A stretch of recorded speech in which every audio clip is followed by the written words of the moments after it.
கண்மணிஸ், welcome back to my channel. எல்லாரும் எப்படி இருக்கீங்க? எல்லாரும் சூப்பர் ஹாப்பியாக இருப்பீங்க அப்படின்னு நினைக்கிறேன். இன்றைக்கி வந்து பார்த்தீங்கன்னா என்னோட ஹாப்பியான பர்த்டே விலாக் தான் நான் உங்கள் கூட ஷேர் பண்ணிக்க போகிறேன் கண்மணிஸ் இந்த வீடியோவில். இந்த வீடியோ நீங்கள் இப்போ தான் ஃபர்ஸ்ட் டைம் பார்க்குறீங்க அப்படின்னா சப்ஸ்கிரைப் பண்ணிவிட்டு பக்கத்தில் இருக்க பெல் பட்டனை கிளிக் பண்ணி வச்சுக்கோங்க. வாங்க கண்மணிஸ், என்னோட பர்த்டே இந்த இயர் நான் எப்படி செலிப்ரேட் பண்ணேன் அப்படின்றத பார்க்கலாம். வீடியோக்குள்ளே போகலாம். இப்போ டைம் வந்து 4:30 ஆகுது. ஏர்லியாக எந்திரிச்சிட்டு நான் பர்த்டே ஸ்பெஷலாக என்னென்னலாம் செய்யணும்னு சொல்லிட்டு சில பிளான்ஸ்லாம் போட்டு வச்சிருக்கேன். அதெல்லாம் நம்ம பக்காவாக செய்ய ஆரம்பிச்சிடலாம். அதுக்கெலாம் முன்னாடி சூப்பராக நம்ம ரெஃப்ரெஷ் ஆகிட்டு வந்துடலாம் கண்மணிஸ். இப்போது நம்ம நல்லா ஃப்ரெஷ்அப் ஆகிட்டு வந்துட்டு நான் வந்து இன்றைக்கி பாஸ்தாவில் பாயசம் செஞ்சு கோவிலுக்கு போயிட்டு அங்கே எல்லாருக்குமே பிரசாதமாக வந்து தரப்போகிறேன். ஸோ அதுக்காக பாஸ்தா பாயாசம் வந்து ரெடி பண்ணிகிட்ருக்கேன். இதோட ரெசிபி நான் உங்களுக்கு சீக்கிரமாக ஷேர் பண்ணுறேன் கண்மணிஸ். சூப்பராக இப்போ வந்து ரெடி ஆயிடுச்சு பாயாசம். நம்ம சூப்பராக ரெடி ஆகிட்டு நம்ம மாரியம்மன் கோவிலுக்கு போகிறோம். வாங்க கண்மணிஸ், அங்கே போயிட்டு சூப்பராக சாமியெல்லாம் கும்பிட்டுட்டு நம்ம வந்து பால் பாயாசம் வந்து எல்லாருக்குமே கொடுத்துட்டு அவங்களோட பிளஸ்ஸிங்ஸ் வாங்கிட்டு வந்துடலாம். பாயாசம் ரெடி மேலே வச்சு இதை வந்து நம்ம இப்போ எடுத்துகிட்டு போயிட்டு சாமி கோயிலில் எல்லாருக்கும் பிரசாதம் கொடுக்க வேண்டியதான். இது வந்து அம்மா வீட்டு. இப்போ நாங்கள் போகிறது வந்து பார்த்திங்கன்னா மாரியம்மன் தூளியம்மன் கோவில்னு சொல்லிட்டு எங்கள் அம்மா வீட்டோட கோவில் தான். இது வந்து சின்ன வயசுலேருந்து இந்த மாரியம்மன் கோவில் திருவிழாவோட சாட்டில் தான் நான் பிறந்தேன் அப்படின்றதுனால இந்த சாமி வந்து எனக்கு ரொம்ப ரொம்ப ஸ்பெஷல். ஒவ்வொரு இயரும் இவங்களை பார்த்துட்டு நான் ஸ்டார்ட் பண்ணேன் அப்படின்னா தான் நல்ல ஒரு ஹாப்பினஸ் வந்து என்னோடய லைஃப்பில் இருக்கும் அப்படின்னு சொல்லிட்டு நான் சின்ன வயசுலேருந்தே நம்புவேன். ஸோ அதுக்காக நம்ம இப்போ வந்து மாரியம்மன் கோவிலுக்கு வந்துட்டோம். ஆல்ரெடி அப்பா அம்மா எல்லாருமே சூப்பராக கோவிலுக்கெலாம் வந்துட்டாங்க. இப்போ நம்ம உள்ளே போயிட்டு சுவாமிக்கு நம்ம வாங்கிட்டு வந்திருந்த தேங்காய் பழம் பூவெல்லாம் வச்சுட்டு இப்போ வந்து நம்ம பாயசம் வந்து கொடுக்க வேண்டியது தான். வாங்க போய் சாமி கும்பிடலாம் கண்மணி. அப்புறம் வந்து பார்த்திங்கன்னா இந்த மாரியம்மன் சுவாமி தூளியம்மன் சுவாமின்னு சொன்னால இவங்களை வந்து அந்த இயர் பர்த்டே அப்போ நான் மீட் பண்ணி செம்மையாக பிளஸ்ஸிங்லாம் வாங்கிட்டு போனேன் அப்படின்னா தான் அந்த இயர் வந்து எனக்கு செம்மையாக இருக்கும் அப்படின்னு சொல்லிட்டு. ஆனால் இவங்களை மீட் பண்ணாமல் நான் வெளில போய் பர்த்டே செலிப்ரேட் பண்ணுறேன்னு போனாலும் செம்மையாக பனிஷும் பண்ணுவாங்க. ஏன்னா அந்த அளவுக்கு நானும் இவங்களும் ஒரு க்ளோஸ் ஃப்ரெண்ட்ஸுன்னு வச்சுக்கோங்களேன். ஸோ இப்போ நம்ம வாங்கிட்டு வந்திருந்த பால் அப்புறம் குடத்தில் கொண்டு வந்த தீர்த்தம் இது எல்லாத்தையுமே கொடுத்துட்டு நம்ம மாரியம்மனுக்கு வந்து இப்போது பால் அபிஷேகம் பண்ண போகிறாங்க. எல்லாருக்காகவும் ப்ரே பண்ணிக்கலாம். இன்றைக்கி என்னோடய பர்த்டே அப்படின்றதுனால நீங்கள் எல்லாருமே சேர்ந்து எனக்காக ப்ரே பண்ணுங்கள், ப்ளஸ் பண்ணுங்கள் அப்படின்னு சொல்லிட்டு நான் கேட்டுக்கிறேன். வாங்க கண்மணிஸ், நம்ம மாரியம்மனோட தீபாராதனையை பார்க்கலாம்.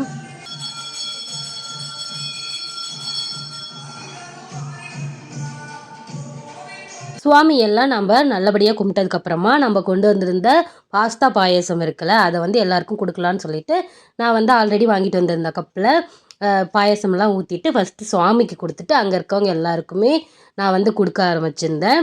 அநேகமாக இங்கே மாரியம்மன் கோவில்கிட்ட மட்டும் ஒரு 10-15 பேருக்கு அந்த மாதிரி வந்து கொடுத்துருப்பேன் அப்படின்னு நினைக்கிறேன். எல்லாருமே வாங்கிட்டு செம்மையாக என்னை வந்து விஷ் பண்ணாங்க, ப்ளஸ் பண்ணாங்க. செம்ம ஹாப்பியாக இருந்துச்சு. ஸோ அங்கேயே நின்று நான் பாப்பு அப்பா அம்மா எல்லாருமே கொஞ்சமாக பாயசமும் குடிச்சிட்டு இப்போ நம்ம வந்து தூளியம்மன் கோவிலுக்கு வந்திருக்கோம். அதாவது மாரியம்மன் சுவாமியோட அக்காவான தூளியம்மன் சுவாமி. இவங்களுமே என்னோடய பெஸ்ட் ஃப்ரெண்ட். ஸோ இவங்ககிட்டையும் பிளஸ்ஸிங் வாங்கணுமே அப்படின்னு சொல்லிட்டு நாம் வந்து இவங்ககிட்டையும் பால் அந்த தீர்த்தம் அது எல்லாமே கொண்டுட்டு வந்து இவங்களுக்கும் அபிஷேகம் பண்ணிவிட்டு செம்மையாக இவங்களையும் நாம் வேண்டிக்கலாம். இந்த வீடியோ பார்க்கும்போது உங்களுக்கெல்லாம் இந்த வயசுலேயும் நம்ம பர்த்டே செலிப்ரேட் பண்ணுறோமா அப்படின்னு ஒரு கொஸ்டின் தோணும்.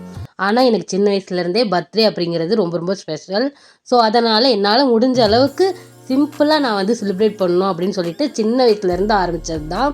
அப்புறமா கோவிலில் தரிசனம் முடிச்சுட்டு வந்ததுக்கப்புறமா நம்மளுக்கு வெளியே பசுமாடு குதிரை அப்படின்னு சொல்லிட்டு நிறைய இருந்தாங்க.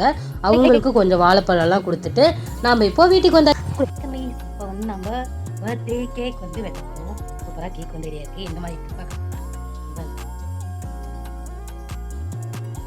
இதுதான் நம்ம பர்த்டே கேக்கு.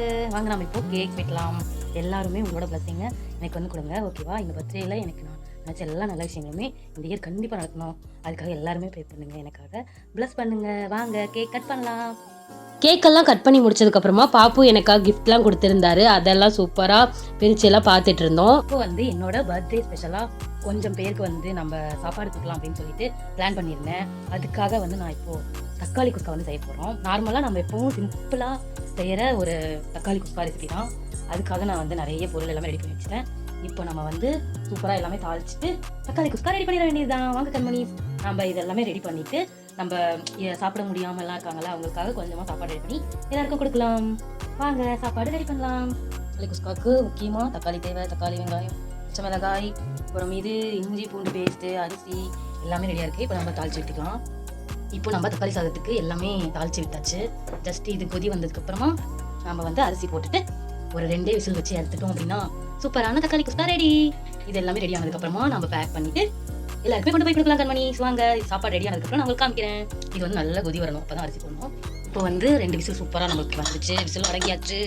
இப்போ நம்ம தக்காளி குஸ்கா ஓப்பன் பண்ணி பார்க்கலாம். வாவ், செம்மையாக ரெடி ஆயிடுச்சு பாருங்க. செம்ம உதிரி உதிரியாக சாப்பாடு ஆயிடுச்சு. சாதம் ரெடி. இப்போ இதை வந்து இந்த மாதிரி ஒரு தாம்பாளத்துக்கு மாற்றிட்டு நம்ம வந்து நல்லா ஆறுனதுக்கப்புறமா சாப்பாடு பேக் பண்ணலாம். இப்போ வந்து இதை அப்படியே வெளியே போட்டுடலாம். நல்லா கொட்டி ஆற வச்சாச்சு. நல்லா ஆறுனதுக்கப்புறமா நம்ம வந்து பேக் பண்ணிக்கலாம். இது வந்து நான் கொஞ்சமாக சாப்பாடு எடுத்துக்கிட்டேன். லைட்டாக அப்படியே தயிர் வச்சுக்கலாம். வச்சு இது நான் போய் சாப்பிட போகிறேன் கண்மணி. இப்போ நம்ம இது எல்லாத்தையுமே பேக் பண்ணி வச்சாச்சு. இதை எடுத்துகிட்டு போய் நம்மளால் முடிஞ்ச வரைக்கும் எல்லாருக்கும் கொடுக்கறக்கு ட்ரை பண்ணலாம். ஜஸ்ட் ஒரு 10 பேக்கெட்ஸ் தான் வந்துச்சு. இருந்தாலும் இது எல்லாருக்கும் கொடுக்கும்போது செம்ம ஒரு ஹாப்பினஸ் வந்து என் பர்த்டே அப்போ எனக்கு கிடைக்கும்.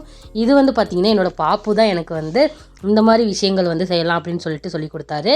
சின்ன வயசுலேருந்து இந்த மாதிரி கோவிலுக்கு போயிட்டு பிரசாதம் தான் கொடுப்போம். ஆனால் வந்து பார்த்திங்கன்னா மேரேஜ் ஆனதுக்கப்புறமா தான் இந்த மாதிரி விஷயங்கள் எல்லாம் ட்ரை பண்ணேன். செம்ம ஹாப்பியாக இருந்துச்சு இதனால். அப்புறமா அம்மா வீட்டுக்கு போயிட்டு அம்மா எனக்காக செஞ்ச லஞ்செல்லாம் சாப்பிட்டு முடிச்சுட்டு அன்னைக்கு பிரதோஷம் அப்படின்றதுனால பக்கத்தில் இருக்க ஒரு சிவன் கோவிலுக்கு போயிட்டு அவங்களுக்கும் அர்ச்சனைலாம் பண்ணி அபிஷேகம்லாம் பண்ணிவிட்டு அவங்ககிட்டயும் பிளஸிங் வாங்கிட்டு வீட்டுக்கு கிளம்பிச்சு கண்மணிஸ். இந்த வீடியோ உங்களுக்கு பிடிச்சிருந்தா லைக் பண்ணி ஷேர் பண்ணி கமெண்ட் பண்ணுங்க. மறக்காம என்ன ப்ளஸ் பண்ணுங்க. பாய்.